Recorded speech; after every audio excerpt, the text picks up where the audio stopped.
I'm Sharon Sudarshan, and this is my recording for Lab 4 Physics. Introduction. In this lab, we collect the data for a magnet falling through an aluminum foil roll and simulate this using GlowScript. We also compare the prediction with real-time data and thus analyze the model. The concepts of physics used include Faraday's law, where the EMF induced in a loop is given by the rate of change of magnetic flux. EMF is therefore negative dphi by dt, and the negative sign comes from Lenz's law.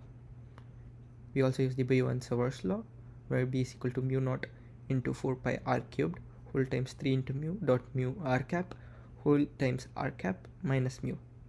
We use Ohm's law, where V is equal to IR, and magnetic force, which is F into L cross B.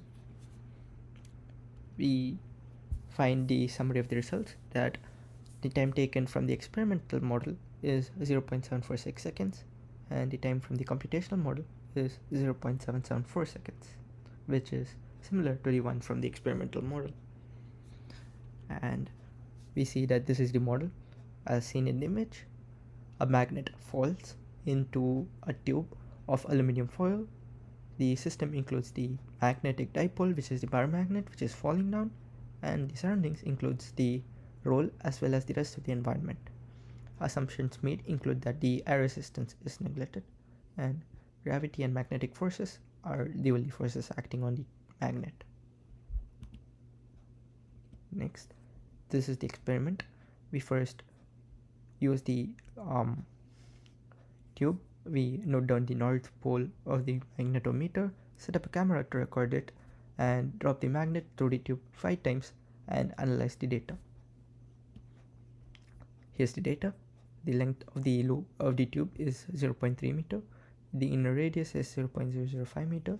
The width is 0.017 meter. The radius is 0.022 meter.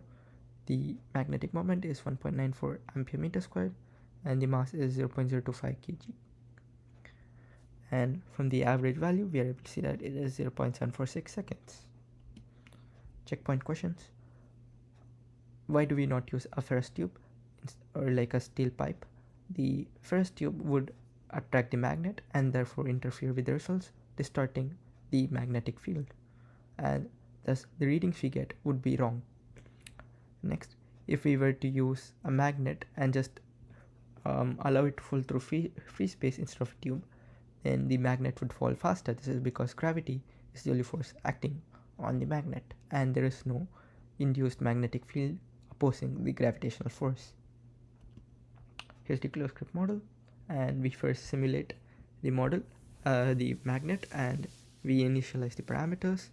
We then also calculate the flux on the tube by dividing into multiple small rings and calculating the magnetic field induced in each of those rings. We also simulate the magnet falling through the tube and plot a graph of the velocity versus time. And here's the results. The velocity versus time graph is plotted, and we are able to see that it takes 0.774 seconds for the magnet to fall down. Interpreting the simulation. From the simulation, we are able to see that the red color represents counterclockwise current and blue color represents clockwise current. We know this from Lenz's law. And if we were to flip the magnet, the results would still be the same, but the currents would be reversed.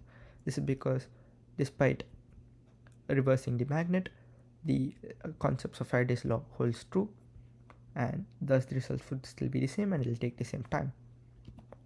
And if we were to compare the model with the experiment, the time taken is still the same value or around the same value. It's similar, and we can make the value from the computational model more accurate by increasing the number of rings which we divide the tube into, and this will make the value for the flux more accurate. The velocity versus time plot first decreases because gravitational force is greater than magnetic force. It flatlines when the forces are balanced, and then the forces are unbalanced again and gravitational force is greater, and it decreases again. Next, sources of error. The main source of error is air resistance and the improper noting down of time as well as improper value of magnetic moment. If the resistivity of the conductor was 0, then the dynamics would be changed, as the time taken would be less as the induced current is increased exponentially. Thus, the time taken would be extremely low. And if there were holes cut into the magnet, then it would decrease the time taken and the magnet would fall faster as the induced current is decreased. Thus, we were able to simulate the model using the concepts of Faraday's law and glue script. Thank you.